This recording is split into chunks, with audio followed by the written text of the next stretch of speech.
Hello, everybody, and welcome back to Discussing a Murder. This is Jeff Jones, episode 44 of Discussing a Murder, season 2. We're right in the beefy part of episode 10.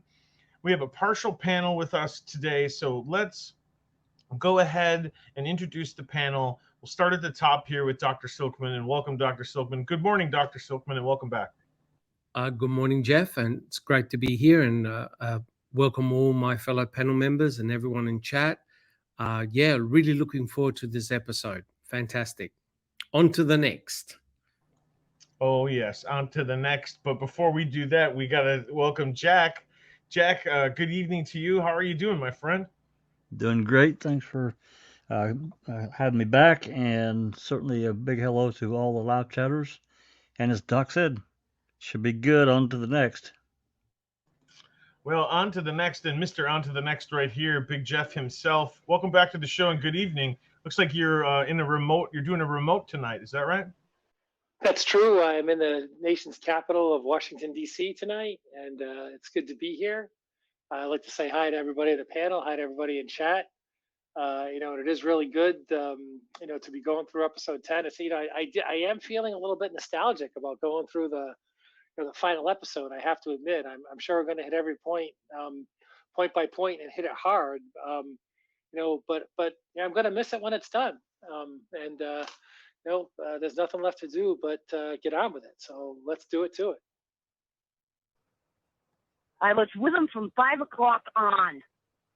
Yeah. And yeah, plus he was in the hospital with his mother for most of the day. Well, nothing. I don't know about that either. So you're actually thinking Scott did this? Don't ask me. I don't know who did it. I know I didn't. Well, neither did he. Well, and neither did Bobby. So she better get it right out of her fucking mind, because I called that bitch today. well, she wasn't in. I know she wasn't in. We give her fucking information, and this is what she turns around and does? Well, she's been doing this for quite a while already. He's got 2 kids that he's got to worry about now. Why is all that shit on the computer? There was nothing on my fucking computer. I didn't even have fucking internet back then. Yes, you did. No, I didn't. What do you mean you did? No, I didn't have internet. All I know is it's on a computer. That's all I know. Well, And the only time it then- was on is when Bobby was there alone. And he said, shit. he said she left.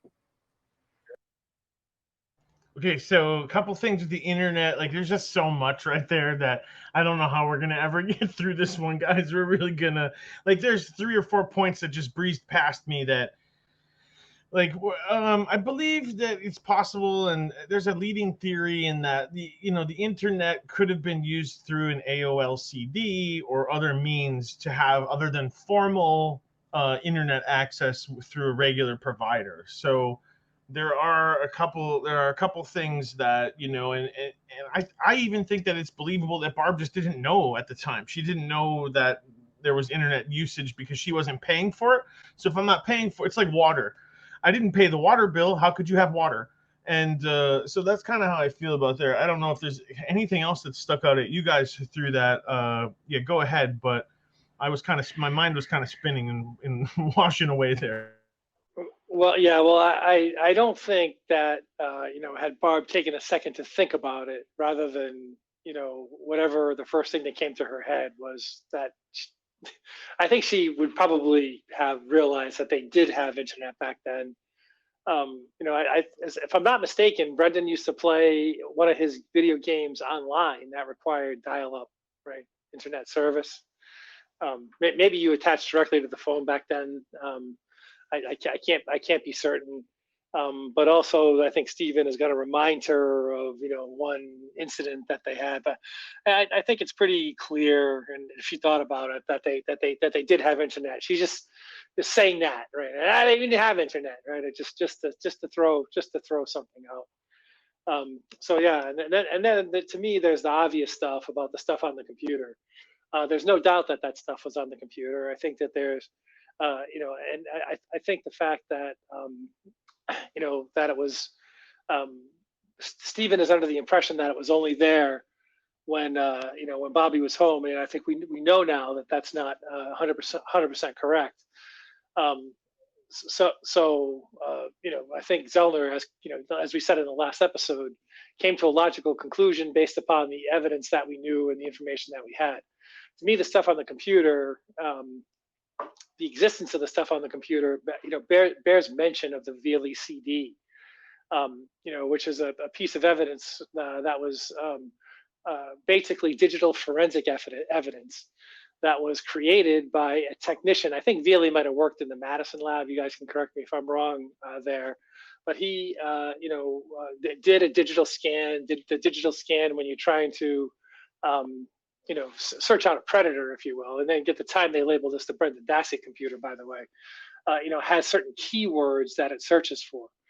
Those keywords may appear in Google searches. They may appear in the loaded area of video games that are resident on the computer. It's sort of agnostic to where those words might come in, but they were certainly found. And that piece of evidence, in order to not call Detective Veely on the CD, the state was going to concede in the so-called gentleman's agreement that the state will agree that there was nothing of evidentiary value found on the Dassey computer, so we can save the money associated with not calling Mr. Veely to the stand. That was the so-called, or part of the so-called gentleman's agreement of how they obviated the needs of certain people to testify.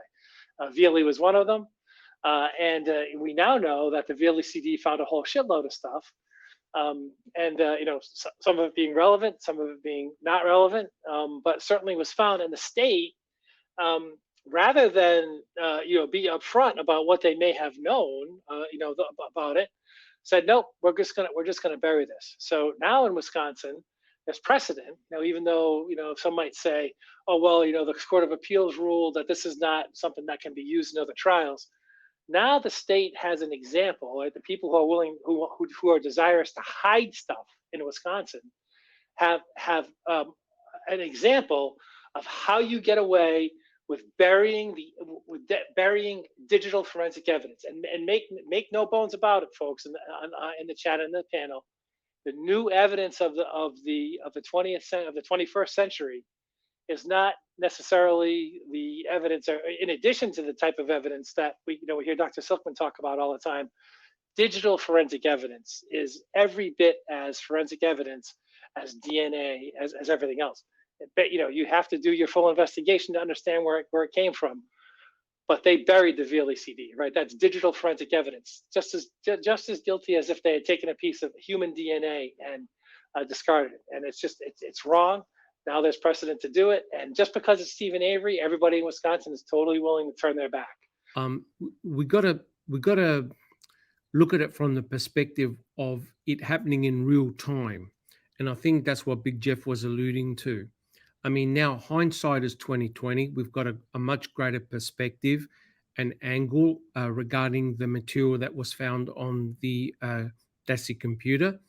Hindsight is always 2020.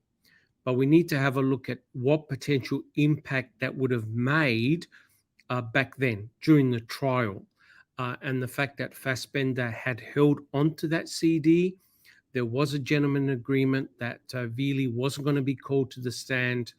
The question must be asked, two questions. I have two questions. What impact, if any, would have occurred during the trial if that material had been presented during the trial? And what would have occurred if that material had been found on Stephen's personal computer, right? So again, it's all about impact, and it's all about the moment. Right now, of course, we can look back and say, okay, there's a lot of reasonable doubt. You can't prove Bobby did this, Bobby did that. And that's 100% fair and accurate. The question is, what type of impact would have this material had back during Stephen's trial? It really is hard to say. To me, it is about the fundamental unfairness of taking the work product of a state expert. How is he any different than Culhane? Culhane's not allowed to take any evidentiary finding that she has and bury it, right? You can't do that. The same thing should be true for the digital forensics. I mean, I understand you have to assess the impact. That's hard to do. I mean, it certainly would have been alarming, I think, to the jury that the keyword search done by the digital forensic expert sort of alerted to some type of deviant sexual behavior. That had, to answer your second question, if that had been on Stephen Avery's computer, you would have found it on the New York Times and the Wall Street Journal. I have to agree with Big Jeff. The digital forensic specialist really did his job. That should get turned over just like anything biological that Culhane did. It's no difference. Well, I agree. But as with everything, it should be discussed in front of a judge and a jury, right? And it was an aspect of the case that never really got heard by the judge or the jury. And it could have had, it potentially could have changed things at a trial, possibly not changed things at a trial. But the unfortunate thing is that that material was never in front of a judge or a jury to discuss and debate. That's the point that I'm making. Yeah, I think it's a good one because and I'm not going to rattle off here a big long list of things that the Willis and the jury didn't get to hear, but it was a long list of things. They had no idea. So how could they really arrive at a righteous decision and a verdict? There's no way. And they may have still come back with a guilty verdict out of fear or whatever, but right. To me, I mean, I believe Kathleen Zellner is correct, right? They had this. I don't think the state had done the level of investigation on the Veely CD that, for example, our friend Kelly has done, through now. So they have this thing in their hands, right? And I agree. The judge should see it, the jury should see it, but you know who else should see it? The defense. And this argument that the defense had the they had the contents of the CD across multiple DVDs, right? That's bullshit because it's kind of like handing in a dictionary for your school report and saying, all the words are in the dictionary. You just have to take them out and put them in the right order. Right? This is the work product of a digital forensic expert, that works for the state, compiled evidence. It should be in the hands of the defense. It did not make it to the hands of the defense as part of discovery. There's an obvious reason why it didn't make it there. It's because they didn't want the defense alerted to the fact that it was flagged, right? That this, the contents of the computer were flagged as sort of deviant sexual behavior. They didn't want that. They didn't want the defense to see that. They were hoping that Dean and Jerry didn't take the time to look at this thing, which the prosecution lied about, as not being relevant or not being of evidentiary value. So they told them that they didn't look at it, and then they said, "Ha ha." To me, that again from the not only a little bit better than Marquette law firm of Jack and Jeff. To me, that's 100% of Brady violation. Sorry, you have to the defense has to see something like that. And the stupid ruling that the Court of Appeals gave was, oh yeah, well in this case we're going to let it roll this way, but you can't use this as precedent against other cases. Such bullshit. It's just chicken. It's just chicken shit, man. Yeah, she left. Yeah. Yeah. Well, he didn't testify for that. I just want to get down to the truth and see who did it. Well, so do I. Well, but you should know fucking better that it wouldn't be my fucking kids or Scott. Well, how do I know that? I don't know him, and I don't know nobody. We talked to him. I want that motherfucker to answer some fucking questions. Fuck Stephen Avery. He is a piece of shit. He spent all his fucking life. Let him talk to the cocksucking loser. The only evidence they got is against him, and he's trying to gas for air to blame it on somebody else. He's a fucking loser. I wasn't even on that fucking property that day, you goddamn idiot. That's how fucking intelligent you are. You want to get up, do something stupid again, you dumb fuck. Kick your fucking ass. I ain't scared of him. There's a lot of infighting. There's a lot of discontent, and the family's basically ripping itself apart. I'm not saying Scott did anything nefarious, even Bobby Dassey. But do you notice how the discussion is very asymmetrical here? Scott Tadich is proclaiming his innocence, and he could well be very innocent. But Stephen doesn't have that privilege because he's behind bars, and he's got an attorney who's trying to find the truth, right? And as an attorney, her aim is to get Stephen, her client, out of prison.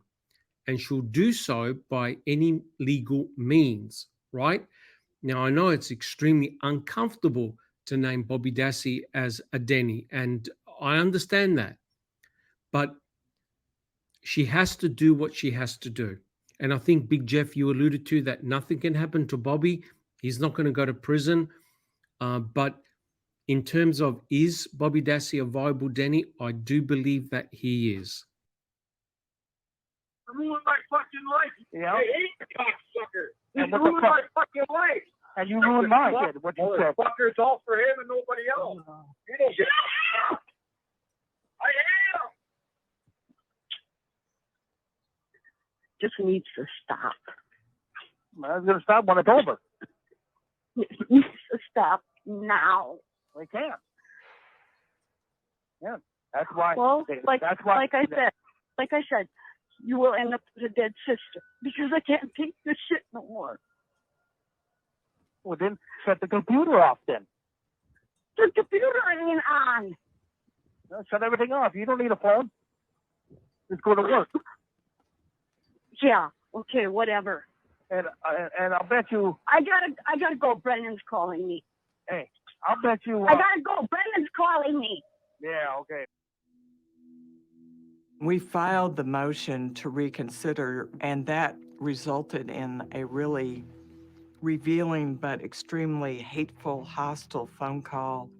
Stephen calls to talk to Barb, and then all of this, yelling and name calling starts with Scott Tadich, yelling at Stephen because he's so furious that there's been any scrutiny of him.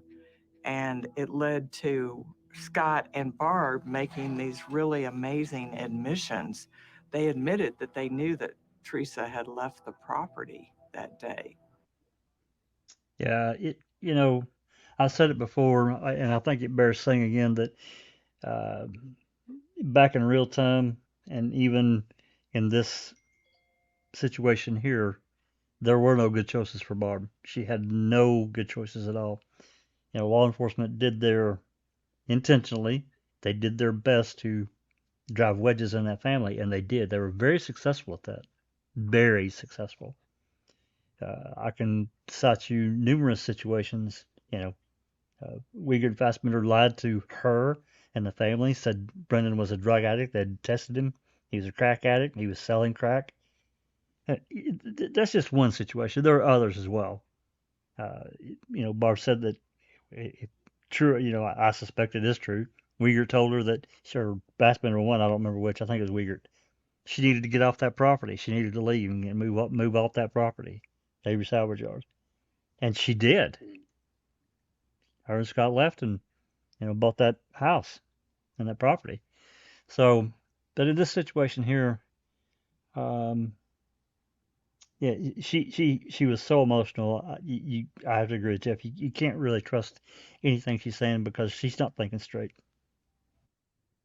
Talking to Bobby about exactly what he had said, what he was claiming about Teresa's visit to the property.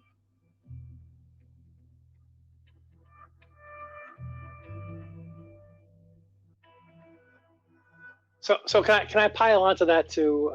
There's another thing that goes around too, where Blaine makes a comment on a YouTube video regarding whether or not he's recants his affidavit regarding seeing Bobby driving, a car matching the description of the RAV4. I don't believe that YouTube comment 1 second either. That's a just get out of my face. This conversation isn't even for you. I know that's apologize if that's too far astray from the main content, but I don't believe that comment either. That's because it's not really made under oath. It's not made.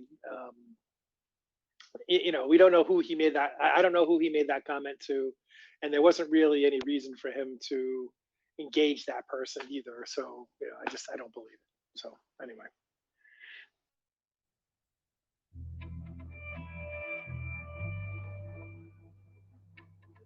And a new version emerged, according to Barb, which she posted on Facebook from Bobby, that he actually had never seen.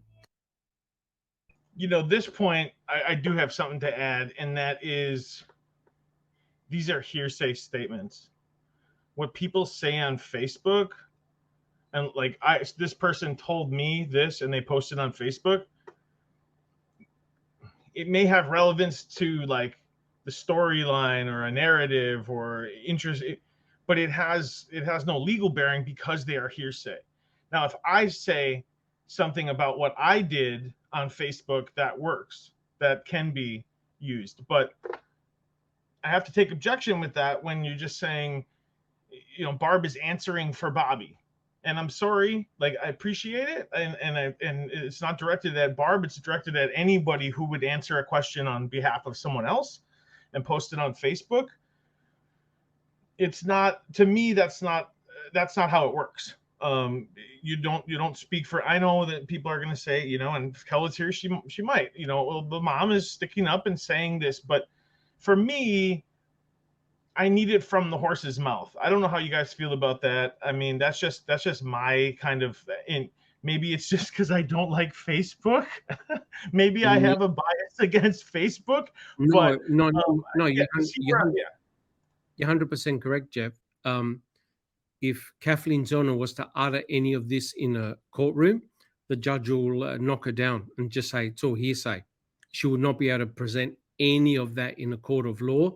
You're right, it has to come from the horse's mouth.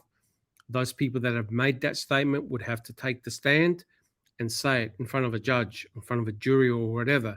There's no way that are you going to be able to admit or in a court of law statements made, especially under highly emotional conditions where, you say one thing but you mean another. There's no way none of that will get in front of a judge. It has to come directly from the person. Otherwise, it will be regarded as a hearsay and it will be inadmissible, in my opinion. Yeah, it's not an affidavit, right? That I think that's where I am, Jeff. And when you I think that's kind of what you mean when you say that's not it for you. You want to sign an affidavit that says something. It's my sworn statement that this is true. Not what you put on Facebook. Right. It's the opposite end of the spectrum from a Facebook post or a Twitter post, right? An affidavit, right? You have the polar opposite. Okay. Yeah. Yeah. Look at how many people have to, when I post a picture of me and my wife, how many people tell me I look good. You know what I mean? I know they're all liars. So that's just the way it goes on Facebook. Walk towards Stephen's trailer, which of course means he committed perjury at the trial. We then took that information and that phone conversation and we filed a supplement on November 1st.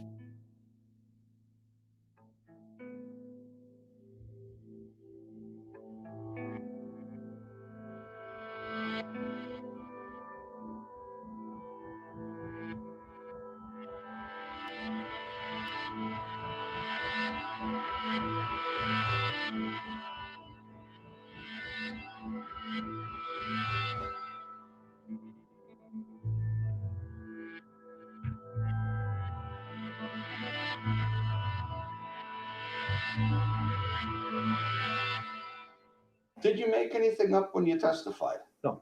You told Everything, what? everything I told was truth. I have no reason to lie. For me, I'm at to the point where, Zellner can blame me all she wants. Deep down inside, I know I didn't do it. Yeah. And that's the only way I keep going on every day. It's because I know I didn't do it. Sure. It sucks that people are trying to pin it on me and Scott. Or, you know, it's like, how many people can you blame it on before you run out of people? You know, I just want, the one thing I want is my name to be cleared. Mhm. You know, I get that. and if you guys can help me do that, then so be it. But Well, I'll tell you what we want. We want justice for Teresa, for whoever did it. I do and too. if you didn't do it, we want absolute justice for you, that you don't have to be accused of something you didn't do. So we Wait, don't hold on a second. ever- For whoever did it, Yeah, that's a head scratcher. Oops. That's a Oops. massive head scratcher. Oops. Did I say that out loud? that's a big what? That's when they say Seriously? the quiet part out loud. I'm saying we and 99.9% of law enforcement just want to get the person that's responsible for doing a really bad deed. Okay, so Just let that last sentence resonate. I know we just said this. We just got, but I gotta back up or something. We just want to see. We just want to get the right person for this. We want to get the right. Like they, what, what man? I thought you had the right person already. You know what I'm saying? Like This is 2017, 2018. What? 27. Yeah. What? What Deidre and the other officer said to Bobby Dassey when they interviewed him the very first time on November the 9th, right, guys? They were pouring out their hearts, saying, you know, we're officers of the law and we're not going to set anybody up, yada yada yada. And now in 2017, after they interview him again, they say we want to find the right person who had done this deed. And you're thinking, wait a minute, haven't you already got 2 people in prison? That statement makes no sense at all.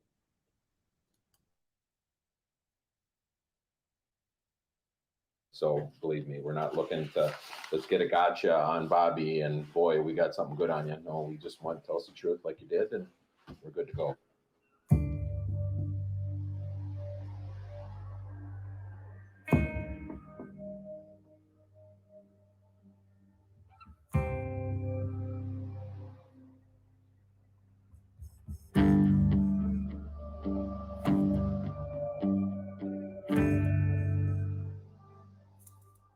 What she's saying is Stephen Avery's post-conviction efforts are over. She wouldn't care what we filed. I could have filed a videotape confession. She's relying on this 1994 case to say there can be no successive petitions. Well, there can be. And that's how most people ultimately get relief. It's on successive petitions. And the Wisconsin statute provides for filing a motion, amending it, supplementing it, whatever. But we've got a very politicized situation here, and this is very political. And I saw what happened with Brendan Dassey. I mean, Brendan Dassey's judge at least had the hearing, and then he ruled against him. And then the appellate court did a per curiam opinion, and then the Supreme Court didn't take it. So I'm not expecting a warm welcome in Wisconsin. I'm really not.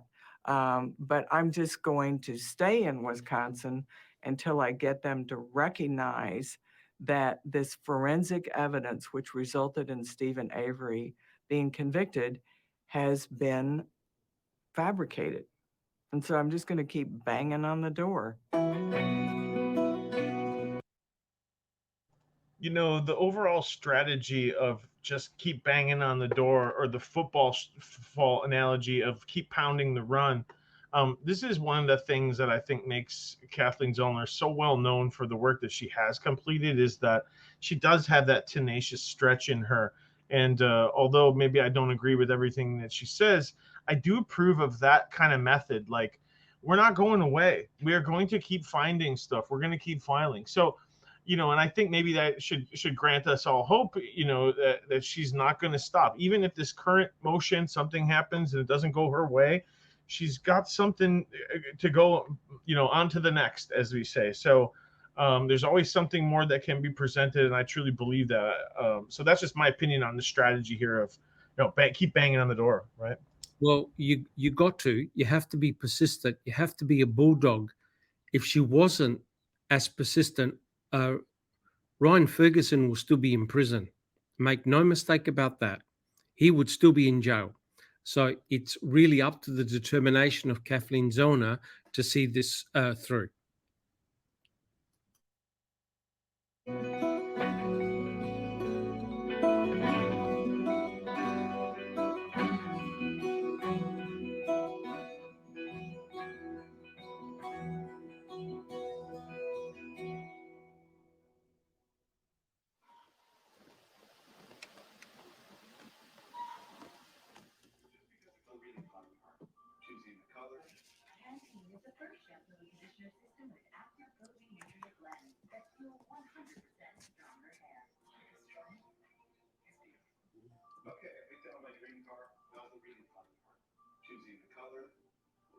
That would be this burner.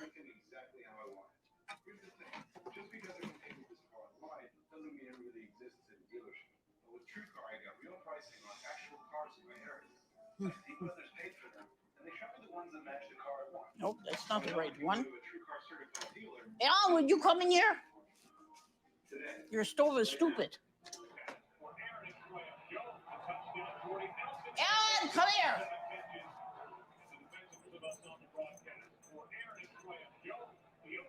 This footage could be from my house.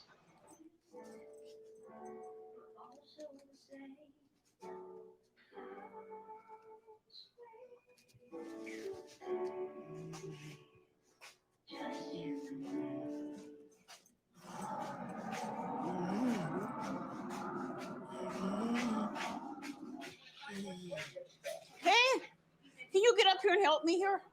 Come and help me. Well, just get up then, if you can't.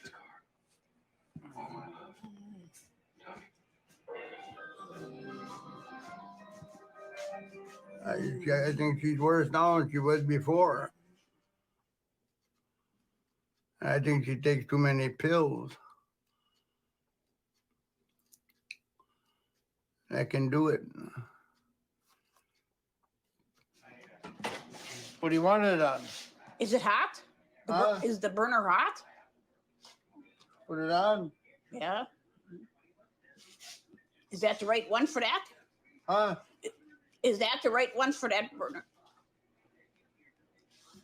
Don't act stupid though. How you gonna stand here, sir? It would help if Stevie was home. I don't think Stevie would want to live here at home, but I know it would help her. I know that.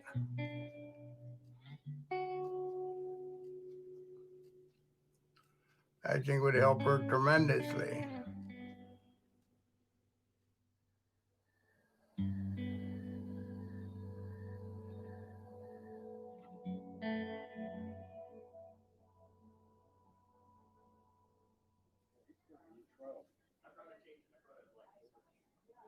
Winning cases requires that the attorney presenting the case knows the case better than anyone who's in the courtroom, anyone that ever picks up, the documents and looks at the case. It's incumbent upon the attorney to know every single detail. And it's sort of a joke in my office. I let my clerks do a lot of analysis and work and give me memos and all that, and I trust no one. And so I always go back. I had never looked at the underlying reports of Eisenberg. And so I was going through her notes, and what caught my eye was the numbering of the tag numbers. I, of course, knew 8675 was the quarry pile with the pelvic bone in it. But then I saw on the sheet of paper a different numbering sequence in the 7400s. This was different evidence. These were different bones.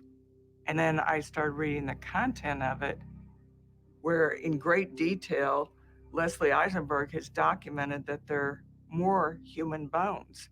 And then I'm noticing not only that, but she's documenting that they have cut marks on them. There's no indication that these bones belong to more than one person. They're not duplicate bones. We don't have 3 different pelvises or scapulas or femurs. We don't. And so then I went back to my clerks and said, take these numbers, these tag numbers, and trace them. One of my clerks came back and said, well, there is further documentation of the coordinates.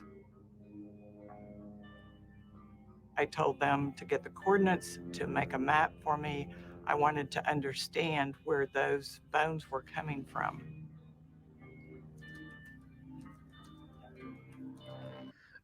I have spent a lot of time looking at the human cremains and the bones and Dr. Eisenberg and all that forensic evidence. And I'll tell you what, it's not actually very easy and straightforward to follow along, because what they did was they would normally have a tag number for a particular bone pile, and within that bone pile, they would then have other tag numbers. So you had multiple tag numbers, and it gets really, really complex to follow where all the bone fragments are coming from, right? So They did that actually, intentionally, Doc. They did that intentionally. yeah, and the other one that's really hard to follow are the burn barrels, because you've got tag numbers and then other tag numbers for the contents.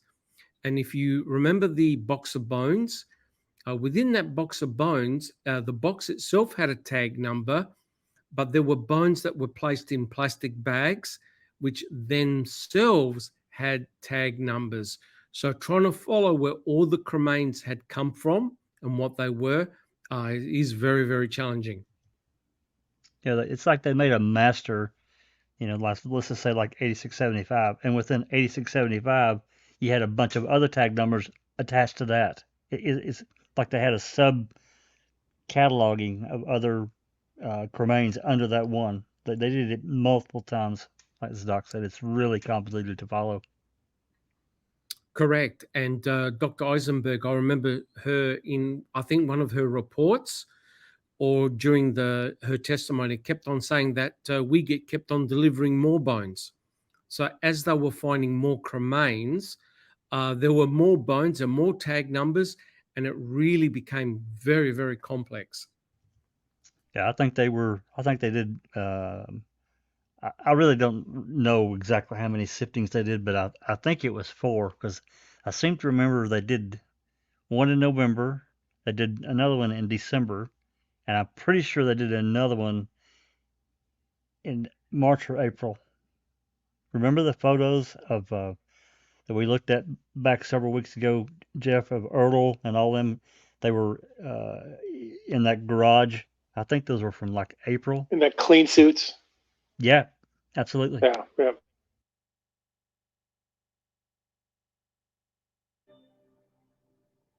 There are many, many more human bones over in the Manitowoc gravel pit.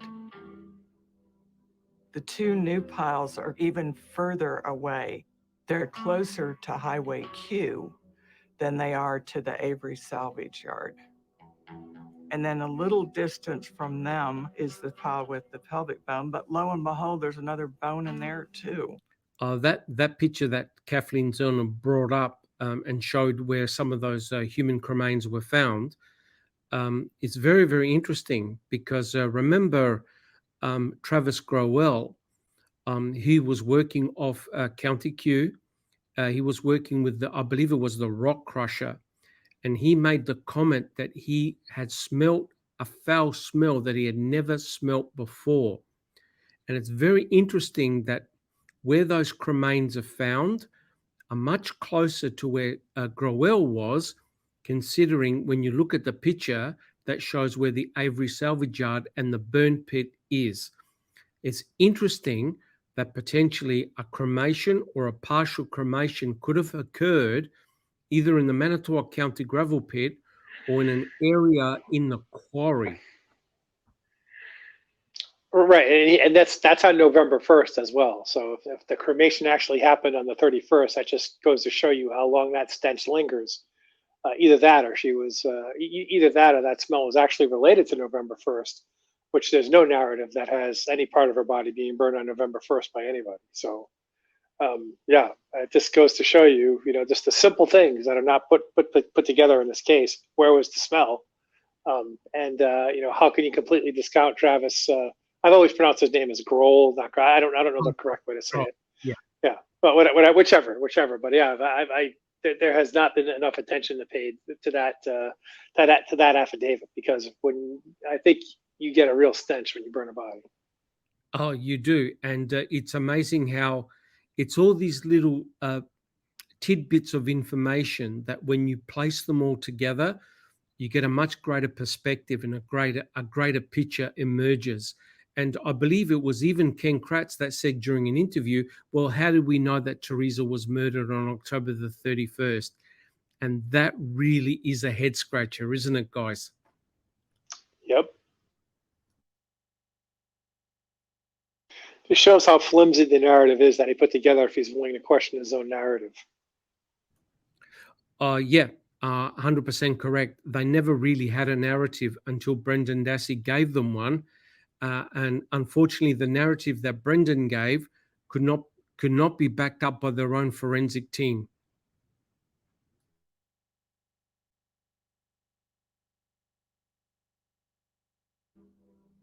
The two new piles are even further away. They're closer to Highway Q than they are to the Avery salvage yard. And then a little distance from them is the pile with the pelvic bone, but lo and behold, there's another bone in there too that she described as being human. So all three piles of bones are all in the Manitowoc gravel pit.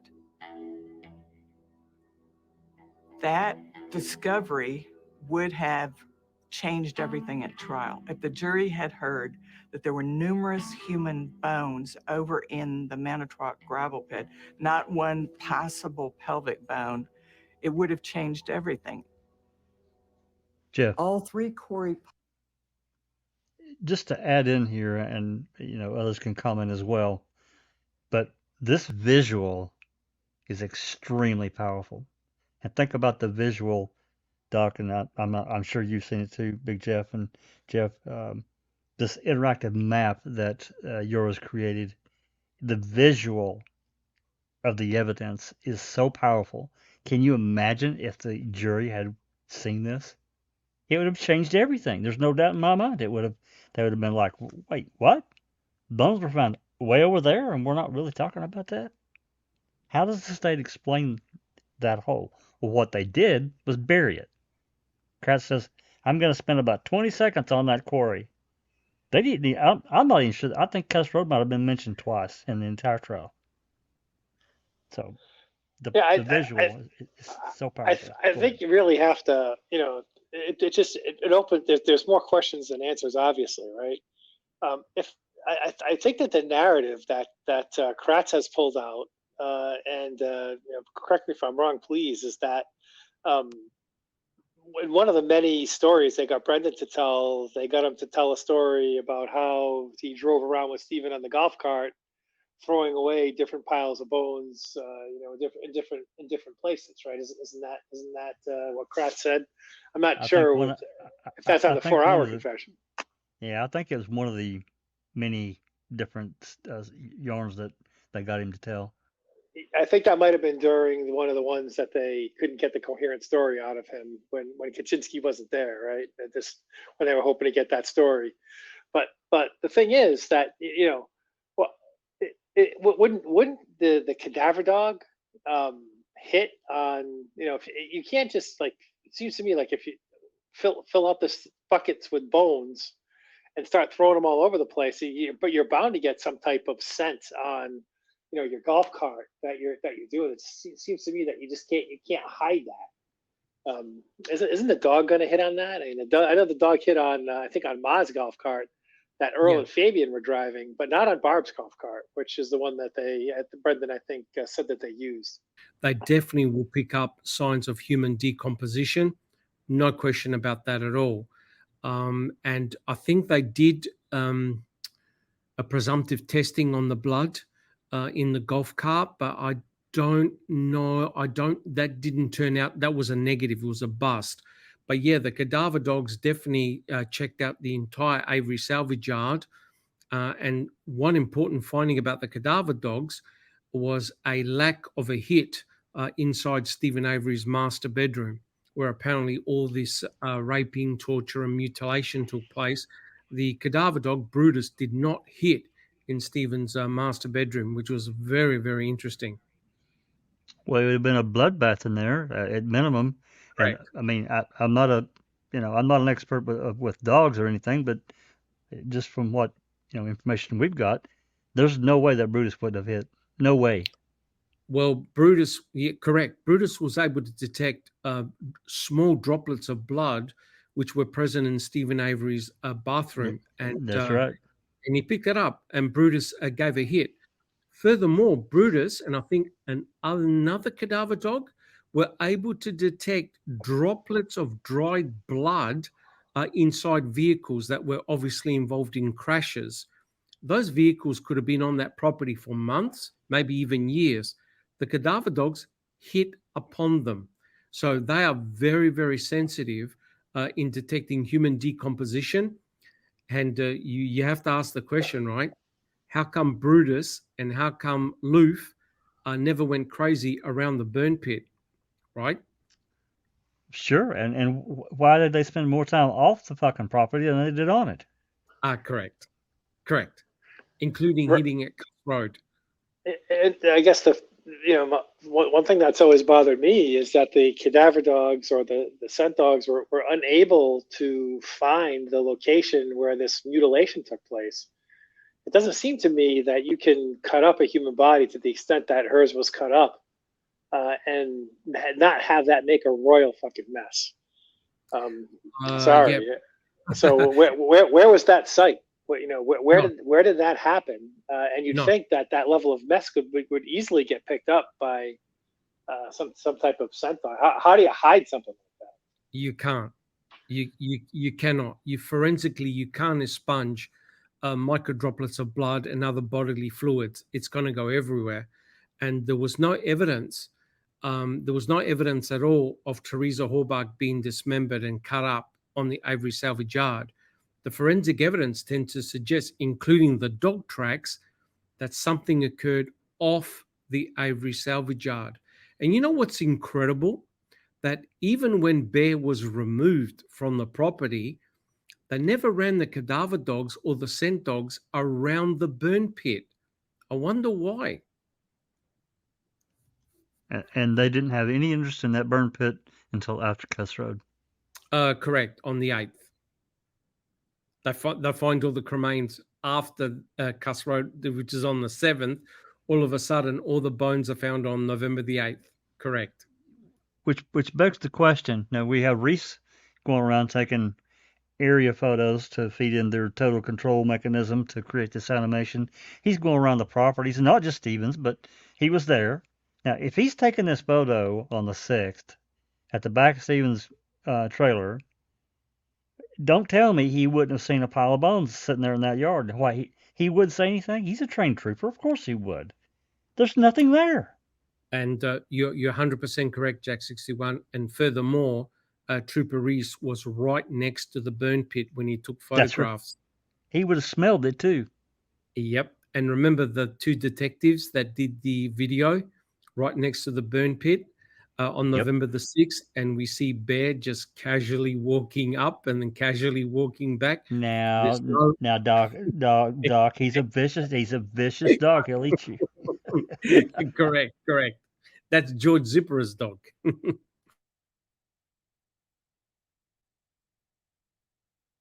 Piles have human bones with cut marks. Yes. Again, this points away from what the state's theory was, because the state's theory is the body isn't cut at all. Oh. Not at all. Not at all. Nope. Even though it's in the report, the anthropology report. Huh. I mean, the state's theory was that the body was burned, not dismembered. It was burned in the Stephen Avery burn pit. So what does this list mean? When you find sharp trauma and then burn, that's highly suspicious you got some dismemberment going on or alteration of the evidence or the victim. And that's extremely important in a case like this. When people suddenly figure out that there's a dead body in front of them, they need to get rid of them, they're hard to move. And so that's when a lot of my cases get involved, is just dismember to transport the body easier or to fit it someplace it couldn't fit otherwise. You can actually see some cut marks here. So there is some tool marks, and then there's a couple other features. I put a scale into that. I do have to stop there because something kind of popped in my head, and that is the fact that he said, if you're gonna, in my experience, the reason that you cut someone up is because you have to, moving bodies are hard. Moving bodies are, it's difficult, right? But in this case, at least in my mind, presence of Teresa Halbach's blood in the back of the RAV means that she was being transported in the back of the RAV. It doesn't mesh. Like what he just said does not mesh with the state's theory either. Correct. There's no doubt that Teresa was placed in the back of her own RAV, and there's no question in my mind that she was actually probably bludgeoned in the head with a blunt, heavy object, because her blood is being sprayed on the back door. But you see that picture of that bone? That's called a hesitation cut mark, which means that someone started cutting into the bone and then stopped and then went elsewhere. That's actually quite terrifying. Correct me if I'm wrong, but I believe that bone fragment you see right there, that was found in Yonder burn barrel number 2. I could be wrong. I have to double check my notes. But Brutus on November the 5th alerted on 2 of the Yonder burn barrels, 2 of them on November the 5th. Well, to me, I think it's pretty obvious that the reason to dismember the body was because Stephen Avery did not have enough time, nor did he have enough fuel to burn an intact body in that burn pit. It just doesn't make sense. The only viable cremation method was to dismember and use a burn barrel which reflects the heat back in, and is actually a viable means. But you still need a lot of fuel to do it. You're not going to do it with a tire or old garbage to get a human body down to the level of cremains that we saw. But the question is if you did that, right? If you dismembered the body for the purposes of cremation, why is it that the bones were found back in his burn pit, right? And why in the world, if you did that and burn and dump the bones in dump the body parts or burn the body parts in the burn barrels, why would you take the ashes and put them back in your own burn pit? Right, that doesn't make any sense. No. And as Kelly has pointed out too, why would you find such a uniform distribution of the bones in the burn pit? Why would you? That doesn't make any sense either. If you took different pieces and burn them in the burn barrels, that because they were impossible to burn in the burn pit, how is it that you're finding a piece from every part of the skeleton in the burn pit? I thought you burned them all. I thought they were all burned in the burn barrels. At least some of them were burned in the burn barrels. How in the world did they make their way back to the burn pit? It doesn't make any sense. And not documented. It's totally illogical. And if I'm remembering, Doc, I think it was Sturtevant. I don't remember. It was one of the officers or DCI agents, and I think it was the 7th, maybe the 8th, that they were running around Avery's looking for hacksaw blades. Does that sound right? Yes. I don't remember exactly who and when. Yeah, go ahead. Correct. But what is really bizarre is that they actually found a hacksaw blade near the burn pit, and they never picked it up and tested it. Never picked it up. That's what I was going to say. Yeah. And so if you're using a hacksaw blade to cut into human flesh or bone, you would definitely leave forensic evidence behind. And what more powerful evidence can you have if you find some of Teresa Horbach's DNA on a hacksaw blade, right? Absolutely. Absolutely. And yet they left it. They left the hacksaw blade. Does the width of those cuts, are they commensurate with a hacksaw blade? I thought they were more commensurate with like tools that are used to cut up deer, which have narrower but sharper blades than a hacksaw. Yeah, without if we probably continue the video a little bit on, you'll actually see that Dr. Symes has got a bone with various cut marks in it. And obviously he used the various tools to determine what type of cut will be present. But the other important point is that Eisenberg said that there were was it cuff marks as well? So Kerf, K-E-R-F, kerf marks. Kerf. So there were hesitation cut marks and kerf marks in some of the bones. So there's no doubt that Teresa Horbach, unfortunately, was dismembered, cut up to pieces. The black thing is just a piece of my scale from down below. Okay, so this one I recognize. This is from the Dassey Yonda burn barrel. So you think, where's the... Anytime you see a straight edge manipulation of bone, it's usually a cut mark. That looks like a very thin saw. So I'm thinking of the narrowest possibilities. So I tested 3 or 4 hacksaw blades and a meat saw. So the hacksaw is pretty much your narrowest saw, except for some really unusual jeweler's saws and things like that. So one of the interesting things about the dismemberment in this case, the people that are Denny's.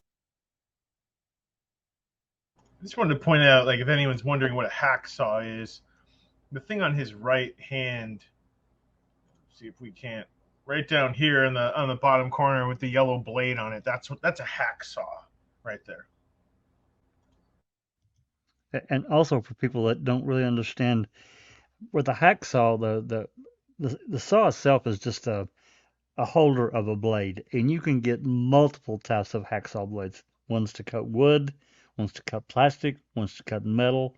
That there's just, and what's different about that is the teeth are cut differently, right?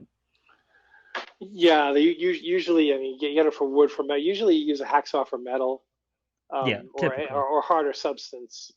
But I mean, being a prolific user of a hacksaw, I can only guess how many like swipes, I don't know what you want to call them, like how many times you're going to have to pump on, the hacksaw to be able to cut a human bone. I mean, if you're trying to cut a metal pipe, it's gonna take you, I don't know, 30 seconds maybe if you have a copper pipe to saw through that copper pipe. So if you want to take that to like say a human arm, how many times are you going to have a and that, I mean, that not only is it horrific to think about, but that's going to create a spatter that's going to just get everywhere. That's not going to be far from a clean cut. When you talk about using that on human tissue, it might go cleanly through the bone, but it ain't going cleanly through the skin and the meat. No, that's going to make a mess. And where's that mess? Where's that mess? Yep. Well, the dismemberment definitely didn't take place in the garage, and of course we've got the real farcical situation, right, guys, whereby Fassbender and Wiegert told Brendan, "Well, what did you do?" And Brendan said, "Well, I picked her up by her feet. Stephen picked her up by her arms, shoulders, and we put her into the fire, whole." Right? And that clearly cannot be the case because there are. And they knew it. They knew it. They knew it. And the way they were able to get away from that uncomfortable situation was that Kratz believed that normal gardening tools cause the cut marks in the bones, and that clearly is ludicrous. Right. Brendan also said that they use the what's that thing the mechanics use to get on their backs and get underneath cars? The name of that thing, I feel creeper. Like a creeper. Yes, a creeper. He said they used the creeper to get her from the bedroom to the to the garage, right? And I'm not sure whether they used that to get to the garage out to the RAV before they put her in because they had, and then they decided to take her out. that story is nonsensical. But there was no forensic evidence on the creeper, and the dogs didn't hit on the creeper or anything like Nope. that. No, So just the nonsense just keeps on piling up. That's there's as Dr. Silkman has said many times, the forensic evidence does not match the narrative. There's things that should just be there. If this narrative is true, that just aren't, and it keeps on piling up to make the case seem just more and more contrived to frame Avery. 100%, but it's not only the forensic evidence, it's also the canines that are pushing the narrative off the Avery salvage yard, the dogs themselves. That's right. Big Jeff, you brought it up a couple times in this episode. Maybe I wasn't going to mention it, but you kept saying, where is this blood scene, right? Crime scene with all this blood and all this gore and all this. And I have to harken back to the geocaching call that took place the day before the remains at Cuss Road started happening, right? And bones started popping up. The geocaching call with the giant, hey, we got a huge stain of blood here. The guy who was out doing the geocaching, I think we covered it on a live kind of recently. Yep. And he had, Big Jeff, go ahead. No, yeah, go ahead. You're 100% correct. I mean, you're looking for a place that's going to be a bloody mess. And it wasn't investigated when there's there's a dispatch call. Somebody says, hey, I don't think it's a deer. And there's a flyer of Teresa Halbach. He said picture. I'm going to assume he meant flyer. There's a flyer out here, so it's within the zone of where we're looking for her.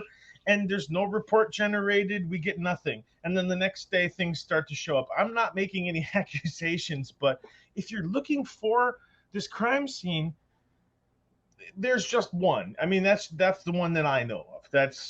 Was never investigated, and that's suspicious to me.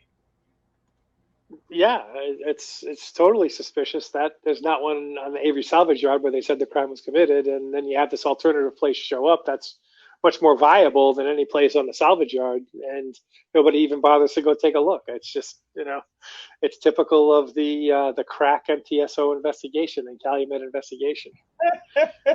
They're just the Keystone Cops. Literally, it would have taken an officer maximum 30 minutes to drive to that location, do a presumptive test for blood. It's either blood or it's not. If it's blood, you make other calls. If it's not, you're done. But you still write a report. Collect a sample. Why not collect a sample, right? Well, that too. And write a report. Here it is. This is what I found. Boom, done.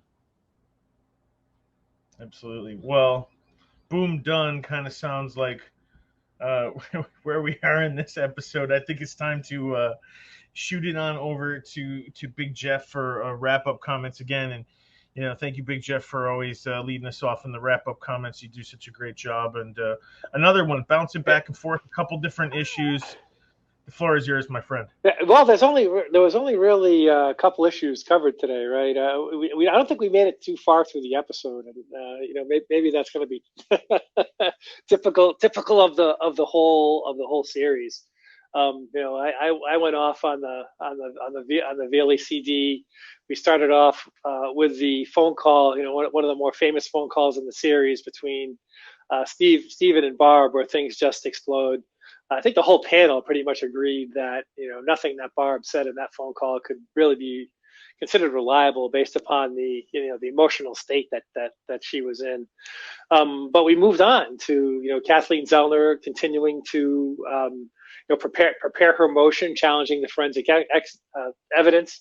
She revisited her experts, she only became more convinced of the truth of her original assertions, that the narrative just doesn't make sense.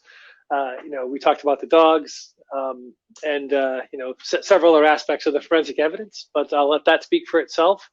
An atypically short summary for me, and hand it back over to the next panelist. Well, we do appreciate you doing a remote for us, Big Jeff, and you've done quite a few of those over the years. It has been over a year. I don't know if it's been years yet, but thank you, Big Jeff, for that. And we will go on to the next and Jack, if you wouldn't give us your summation today, your wrap up. Yeah, I'll be as brief as I can. Of course, the emotional turmoil with Barr with KZ's filing, and then the explosion from Scott Taddick. It's always questionable when you have somebody that blows their anger and their emotional. And I get it. I'd be mad too, but I don't know. It really seemed more than that, more personal, and I guess Barb in that situation again was faced with no win, no matter what she did. It was a just an unwinnable situation, and well, I'm going to move on from it because I could talk for an hour about that. And then of course, Dr. Silkman's favorite piece of this, I guess, comes in the forensics. He understands it and has been gracious enough to explain a lot of that to us and the listeners and drive it down to understandable terms. I can't tell you how much I personally appreciate that. I know others do too. But, the way he explains this and has continued to help us to understand this forensic piece of it is so important. These visuals that Kathleen had her team put together, her staff, they're so powerful to me. They when you can get a visual and look and say, hey, holy shit, there's bones 2 miles away over here that was part of the case. Now they've given those bones away. I'm making a leap here, guys, so please forgive me. But now we know that many of these bones were given away in 2011. If they weren't Teresa, they have another huge problem. Huge problem. Of course, we can't go back now because chain of custody has been broken about those bones. But anyway, I thought it was a really powerful thing to add into the episode. Always visual makes such an impact, and I think it would have impacted the jury too. So with that said, I'm going to leave it there and pass the torch. Well, all right, Jack. We appreciate those comments. We'll pass the torch right over to Dr. Silkman, and if you wouldn't give us your summation today. Yeah, today was a really, really fascinating episode. Again, we saw the tragedy of a family that's broken and divided. We also saw Ma and Pa Avery really, really struggling. You could tell that this has had a massive effect on them and their mental health. And we know that Mama Avery has since passed away. Just a terrible situation. I really did enjoy the forensic aspects. I believe that there's so much more information to garner from those cremains, and it's a real crying shame that the state has given them away. I think that could have told us a hell of a lot of information. So I'm really looking forward to the next episode, and I'd like to say thank you to all my panel members and also everyone in chat. Thank you so much, guys. Fantastic. Yeah, thank you, Dr. Silkman, for those comments and all the comments that you make throughout the episode. I really appreciate it, and Big Jeff and Jack. So, what a great episode. I really feel that we hit the peak stuff. This is the stuff that we've been waiting for. All of the forensic stuff, all of the evidence, everything's coming to a head, and episode 10 is turning out to be a lot more of a bang than a dud. So with that said, this is Jeff Jones for Big Jeff and Jack, Dr. Silkman and Kel at home. This has been Discussing a Murderer.